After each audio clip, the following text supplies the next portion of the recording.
In the sweltering heat of a mid-1950s summer, the world teetered on the brink of disaster. Egypt, a nation rich in history and culture, found itself in the throes of political upheaval, as President Gamal Abdel Nasser seized the Suez Canal, a vital artery of global commerce and a strategic asset for the British and French empires. The Suez Canal, a man-made marvel stretching across the desert sands, had long been a prize of imperial ambition. The British, once its builders, now found themselves cut off from their colonial holdings by Nasser's nationalization. The French, too, had stakes in Egypt, their dreams of recolonization crushed under the weight of revolution. In the face of this crisis, the United States, under the leadership of President Dwight D. Eisenhower, found itself in a delicate balancing act. Eisenhower, a man of military mettle and political savvy, understood the strategic importance of the Suez Canal.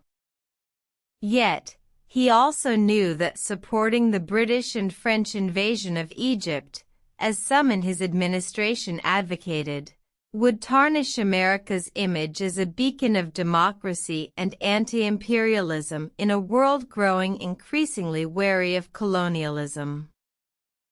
Eisenhower, a man of principles, was determined to navigate this complex situation with diplomacy and strategic finesse. He sought a solution that would preserve the free flow of commerce, protect American interests, and uphold the principles of self-determination. In a tense meeting with British Prime Minister Anthony Eden and French President René Coty at the Pentagon, Eisenhower delivered his message forcefully. He warned them that any military action would result in a swift and decisive response from the United States, effectively ending any hope of Western military intervention in Egypt. Eden, a man driven by a deep sense of imperial nostalgia, was taken aback. But the president's firm stance was not without consequences. The British and French, frustrated and humiliated, turned to Israel, secretly agreeing to support an Israeli invasion of Egypt as a pretext for their own intervention. On October 29, 1956, the Israeli military launched Operation Kadesh, a surprise attack on Egypt. The Suez Canal was once again in turmoil, and the world watched in shock as the conflict spiraled out of control. Eisenhower, faced with a new crisis, acted swiftly.